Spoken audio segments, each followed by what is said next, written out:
Leute, schaut mal hier. Ich sitze hier am PC. Mein Kühlschrank ist von mir 5,5 Meter entfernt. Und jetzt achtet mal auf den Kühlschrank. Wenn ich meine Hand bewege,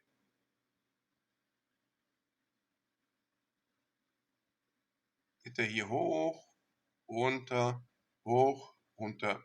Wie kann es sein, dass meine Hand an meinem Kühlschrank reflektiert wird? Das ist doch nicht normal. Hallo? Hier mache ich eine Faust. Ja gut, kann man jetzt nicht erkennen. Mittelfinger bei, egal. Hier hoch, runter, hoch, runter, hoch, runter. Was ist das?